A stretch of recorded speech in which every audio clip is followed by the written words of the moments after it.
Hello everyone and welcome back to another Kerbal Space Program video with me, Oofle Spoofle. And in this video I'm going to be putting my own unique twist on the air-launched rocket concept.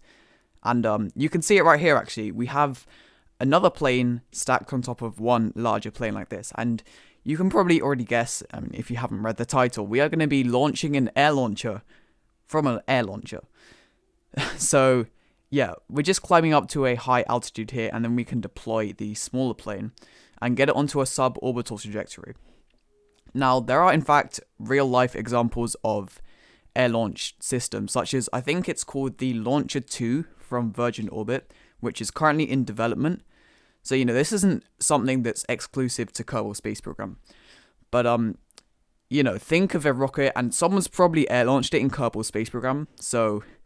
But if there's one thing that I haven't seen being air-launched in KSP, that's probably an air launcher itself, so that's what we're doing. Now, you might say that this is stretching the definition of an air launcher here, because we are deploying this thing from space, but I'd say it still counts, personally. And what is inside that cargo bay is a probe, which is going to make its way to the Mun, and in fact, you can see me deploying it right here. And using some very dodgy deployment techniques that totally wouldn't damage the probe in real life. But we can get this thing into orbit and off to the Mun. Now, you can see that it has landing legs, and that's because originally I wanted to land it on the Mun, but I was not very smart, and my delta V calculations did not include getting this thing into orbit, so I ended up not having enough delta V to land, so we only got to Mun orbit. But you can still do science in Mun orbit, and I'm sure it will be very valuable still to the research and development team in the Kerbal Space Center. But really, I don't think that this was the main focus of the video. Like, I just wanted to show off that I could launch a plane from a plane, which in my opinion is pretty cool, and it's totally something they should do in real life. Like, I can't see a single thing wrong with doing that. But now, as you can see, we've got to the Mun and we can get into orbit. And yeah, I'd quickly like to announce that I've made a Discord server, so if you want to join, there's a link in the description.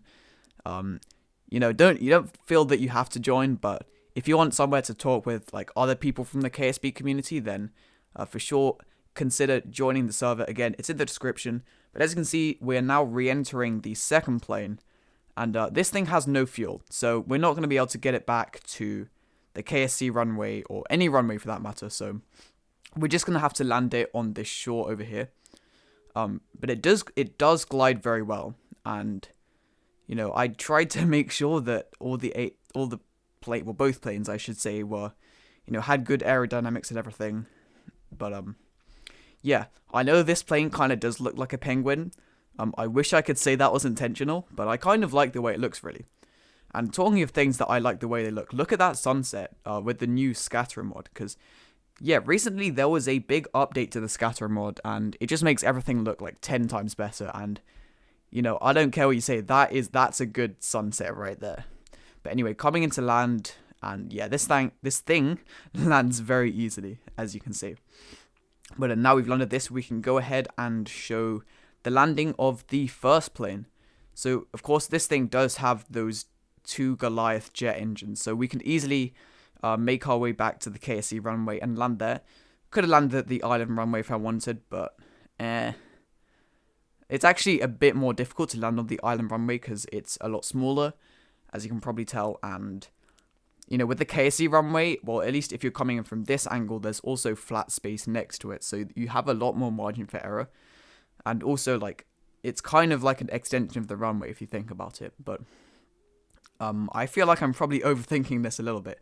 Now, something that did happen with this plane, which was really weird, was after I deployed the other plane and then switched back to this plane, the the pitch controls were inverted, which was really weird. I've never had that happen to me before. But that also meant that SAS wouldn't work properly because it would just make the thing pitch up and down widely. But I did figure out that I could just spam W, and that would keep the nose roughly in the same place. But here we go. We've landed back at the runway, and yeah, that's about going to do it for this video, guys. If you did enjoy, then make sure to leave a like and subscribe. And check out the videos on the end screen and all that good generic YouTube stuff. Also check out my Discord server, again, a link's in the description. But yeah, really hope you enjoyed this video. Thanks so much for watching, and until next time, have a great rest of your day.